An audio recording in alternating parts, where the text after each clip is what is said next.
और मैं अपने गांव से जब चलती हूँ तो तब आने जाने के लिए कोई साधन नहीं था। और ट्रेन की अगर सवारी करना है तो या तो झीझक जाओ या कानपुर सेंटर जाओ या बिल्लौर जाओ या शिवराजपुर जाओ या रूरा जाओ। हमें जाना था फरुखाबाद, तो बिल्लौर ही हमारे लिए सहज था।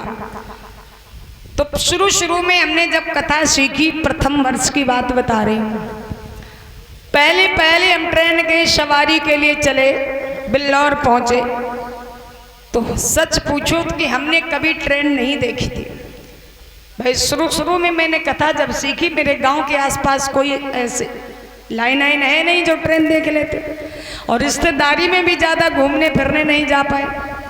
अब तो हर जगह गए, सब कुछ देखा, लेकिन पहले की बात बता रही हूँ कि ट्रेन नहीं देखी। पहली बार सफ़र करने गई और ट्रेन जैसे ही बिल्लौर में स्टेशन पर रुकी, बहुत लंबी गाड़ी, पैसेंजर गाड़ी आई, तो ये हमारे भैया लोग बहुत होशियार हैं, ये तो रूरे में रहते, बड़ी लाइन के किनारे, इनके यहाँ से गाड़ियाँ आती जाती रहती, इन्हें सारा सिस्टम मालूम है, पर हमको नहीं मालूम था।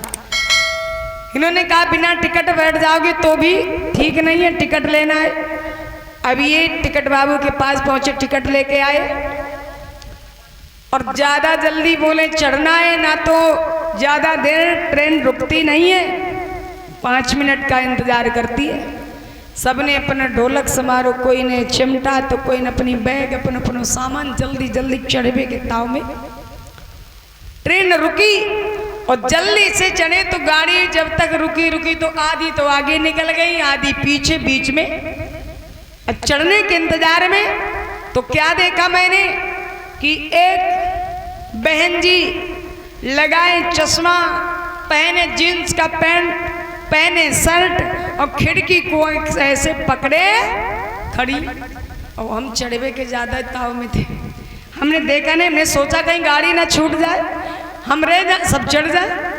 तो हमने मारे जल्दी के उनसे क्या बोल दिया, हमने कहा भाई साहब थोड़ा सा हमको चढ़ जाने दीजिए, जगह दे दीजिए भाई साहब। उसने हमसे कहा क्यों, तुमको रात में ना दिखाई पड़े तो कोई बात नहीं, दिन में भी नहीं दिखाई देता। हमने कहा क्या, मैंने गलती क्या कर दी, मैंने तो सिर्फ यही कह दिया भाई साहब हमें चढ़ जाने दो। बोले हम भाई साहब नहीं है, हम बहन जी। हमने कहा शोरी बहन जी, हमने समझ नहीं पाया जल्दी में। खैर उसने हमको चढ़ जाने दिया। पहली बार ट्रेन की सवारी करने गई, वो भी इतनी लंबी डांट पड़ गई तो हम तो डर गए। गाड़ी में तो चढ़ तो गई, अब सवारियां सब सीट पे फुल, कहीं जगह नहीं। तो हमारे श्याम भैया बोले आगे चलो, कहीं न कहीं खिड़की के आसपास जगह मिल जाएगी, थोड़ी सी तहाँ बैठ जा। ये डिब्बा छोड़ा, फिर आगे पहुंचे, फिर आगे पहुंचे, फिर आगे पहुंचे। एक जगह पड़ी तो वो भाई साहब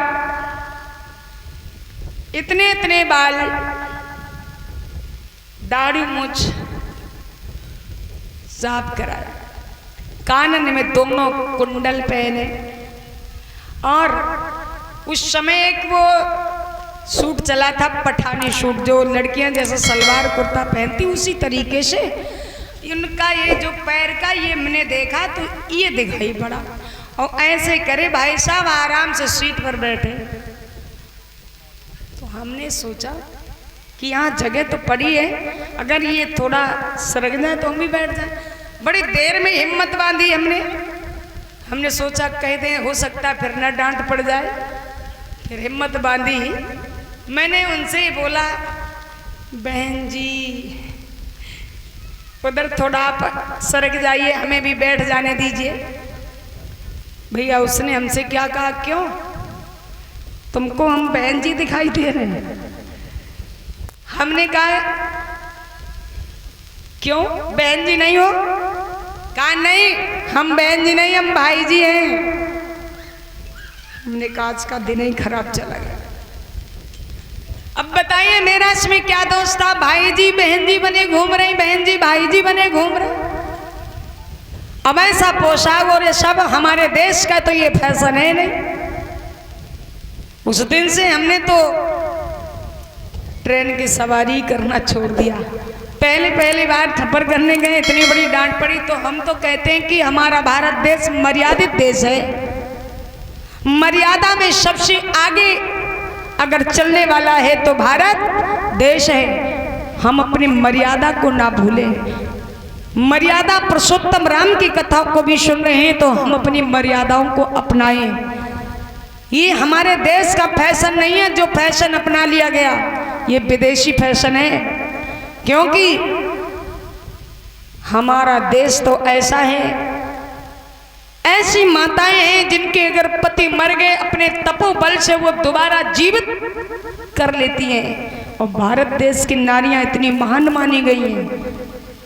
और अन्य देश की नारियां गोलियां चला लेती हैं, लाठियां भी चला लेती हैं। अगर सोचो कि अपना पतिव्रता धर्म निभा लेती हो तो ये धर्म नहीं निभा पाती है।